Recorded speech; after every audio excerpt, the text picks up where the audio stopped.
Innal hamdalillah nahmaduhu wa nasta'inuhu wa nastaghfiruh wa na'udzu billahi min syururi anfusina wa min sayyiati a'malina may yahdihillahu fahuwal muhtadi wa may yudlil falan tajida lahu waliyyan mursyida. Asyhadu an la ilaha illallah wahdahu la syarikalah wa asyhadu anna Muhammadan abduhu wa rasuluhu la nabiyya wa la rasula ba'da. Amma ba'du. Qala Allah Ta'ala fil Qur'anil Karim wa huwa asdaqul qail. A'udzu billahi minasyaitonir rajim. Bismillahirrahmanirrahim. Wa ilahukum ilahu wahid. La ilaha illa huwar rahmanur rahim. Sadaqallahul adzim. Alhamdulillah, ma'asyiral muslimin, jamaah salat isya dilanjut dengan salat tarawih yang insyaallah jamaah ini puasanya husnul khotimah sampai nanti Idul Fitri, semuanya tuntas dan diberkahi oleh Allah, dan semoga kita semua mendapatkan malam Lailatul Qadar di masjid yang mulia ini. Yang kedua, tak lupa salawat berikan salam, tak lupa kita haturkan kepada baginda Nabi Muhammad sallallahu alaihi wasallam, yang mana beliau adalah perantara kita untuk mengetahui akhlak yang benar, untuk mengetahui jalan yang benar, sehingga kita semua bisa berada pada jalan yang lurus, yaitu siratal mustaqim, yaitu agama Islam ini. Ma'asyiral muslimin, ada sebuah fenomena terbaru yang kita semua tahu, yaitu digagalkannya FIFA, ya, lomba sepak bola itu ya, nggak tahu namanya, FIFA World Cup ya, Piala Dunia, tapi untuk U20 di Indonesia. Di antara alasannya adalah karena masalah Israel itu ya, ada itunya, walaupun sebenarnya itu tidak begitu signifikan. Yang lebih signifikan karena kesiapan pemerintah yang kurang gitu. Tapi ada sisi-sisi di situ di mana masyarakat Islam Indonesia menolak kehadiran orang Israel, timnas dari Israel. Ma'asyiral muslimin rahimani wa rahimakumullah, sejak kapan permusuhan kita dengan bangsa Israel gitu ya? Baik, kalau kita runtut ya, sesungguhnya ajaran agama Islam itu sebagaimana yang diyakini oleh Muhammadiyah, yaitu ajaran agama yang Allah turunkan kepada Nabi Adam hingga Nabi Muhammad sallallahu alaihi wasallam. Ya.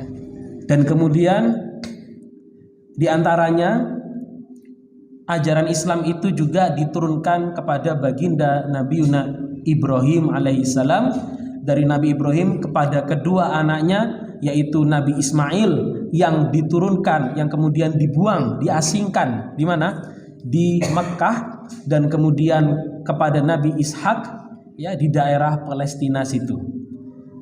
Keturunan dari Nabi Ishak kemudian ada yang namanya Nabi Yakub alaihissalam. Nabi Yakub ini punya lakop yang namanya, lakop itu julukan ya, yang julukan yang terkenal yaitu adalah Israel ya. Jadi biar kita tahu, kita jangan sampai, saya itu agak keri gitu kalau mendengar hancurkan Israel biadab, itu kan nama nabi gitu. Jadi kita perlu hati-hati ya.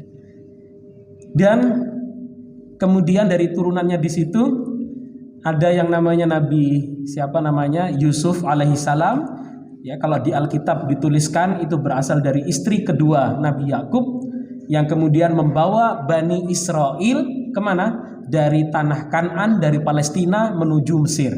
Yang kemudian ada kisah Nabi Musa alaihissalam ya, yang kemudian Bani Israel berpindah dari Mesir berpindah lagi ke daerah Palestina, yang kemudian ada Nabi Dawud, Nabi Sulaiman, hingga nabi-nabi dari Bani Israel, sampai Bani Israel itu ditutup oleh Nabi Isa alaihissalam, yang kemudian setelah Nabi Isa dilanjutkan oleh Nabi Muhammad sallallahu alaihi wasallam. Kalau kita boleh katakan, saya beberapa kali nonton video YouTube, itu ada yang namanya Rabbi Taufia, itu sering sekali ngobrol dengan Ustadz Muhammad Ali, Menachem Ali itu, yang mana beliau kan ahli dalam bidang Alkitab ya, ahli sekali, dan beliau ketika mu'alaf itu memang sudah memiliki Alkitab. Mungkin pernah diundang ke sini ya? Mungkin pernah. Oh belum, ya insya Allah nanti ke depan diundang. Luar biasa sekali. Ada Rabbi Taufia itu, Robbi itu namanya. Kalau ada Robbi itu berarti adalah seorang Yahudi ya, seorang Yahudi. Rabbi Taufia itu benci sekali dengan agama Kristen, tetapi justru cinta dengan agama Islam. Kenapa? Karena kita sebenarnya ya, antara Islam dengan Yahudi itu sama-sama memiliki kekaitan teologis yang sama, tidak berbeda sama sekali. Ya, Tuhannya satu, yaitu Allah. Mereka menyebutnya Elohim, Yahweh, dan lain sebagainya. Tapi intinya Tuhannya satu, tidak dua, tidak tiga. Berbeda dengan orang Kristen. Kalau orang Kristen ya, Tuhannya yang ada di langit, Tuhan Bapa, berinkarnasi menjadi sinten? Yesus Kristus ya. Maka kemudian kalau dibaptis itu disuruh makan daging dan minum anggur yang katanya adalah daging Yesus dan darah dari Yesus gitu ya. Wallahu a'lam bishawab. Itu ya tentunya bukan Allah alam, ini jelas salah gitu ya. Hanya saja kemudian ini keyakinan yang jauh dari apa yang diajarkan oleh para nabi, baik nabi-nabi Bani Israel maupun nabi kita, nabi terakhir yaitu Nabi Muhammad sallallahu alaihi wasallam. Maka beliau mengatakan, yang saya dengar itu, kalau dari rumpun Bani Israel maka mengikutinya adalah ajaran agama Yahudi, katanya gitu. Walaupun sebenarnya keyakinan umat Islam, kalau dia sudah mendengarkan Nabi Muhammad SAW itu sudah diutus, maka kewajiban bagi semua manusia, Yahudi, Nasrani, orang Arab Saudi, orang Afrika, orang Eropa, orang Cina, ya, orang Eskimo sekalipun, kalau sudah mendengar itu, maka wajib baginya untuk masuk ke dalam ajaran Islam. Seperti itu. Sehingga kemudian kalau kita lihat di sejarah, maka sebenarnya orang Yahudi itu sangat beruntung berada atau hidup di bawah kekuasaan umat Islam. Mereka tidak pernah dibantai, tidak pernah dijajah sebagaimana orang Romawi menjajah orang Yahudi.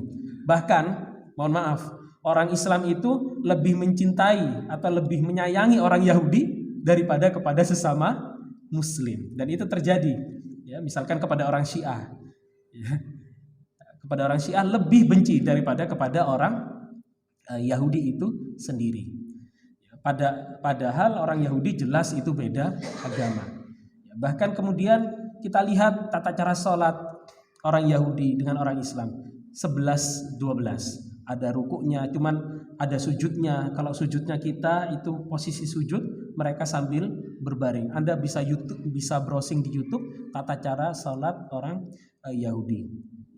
Sehingga kemudian kita bisa tahu, oh ternyata kita sama orang Yahudi itu ada kedekatan yang secara teologis, bahwa kita itu mengimani satu Tuhan, wa ilahukum ilahu wahid. Tuhan kita adalah Tuhan yang satu. Nah, lalu kok bisa sekarang ini terjadi yang namanya clash antara orang Yahudi dengan orang Islam? Orang Islam kalau dengar orang Yahudi telinganya gatel luar biasa. Ngoten nggih Bapak? Ini karena Zionisme Bapak Ibu, ya. Apa itu Zionisme? Mereka meyakini bahwa daerah Palestina, negeri Syam itu sebenarnya luas. Negeri Syam itu bukan cuma yang saat ini jadi daerah Palestina dan Israel. Negeri Syam itu termasuk Yordania, termasuk Suriah, termasuk mungkin daerah Irak. Itu masuk daerah negeri Syam, Biladus Syam. Lebanon juga. Nah, orang Israel yang memiliki ideologi Zionisme itu mengatakan bahwa ini adalah tanah yang dijanjikan, ini adalah Bukit Zion, sehingga kemudian mereka berupaya sekuat tenaga untuk menguasai daerah, paling tidak yang pertama adalah Palestina.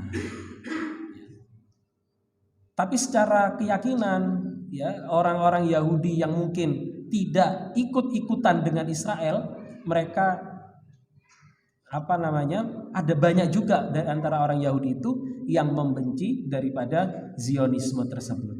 Sehingga kemudian kita perlu adil, tidak kemudian Yahudi itu biadab dan lain sebagainya. Kalimat-kalimat semacam itu jangan sampai keluar. Cukup Zionis saja yang biadab, ya.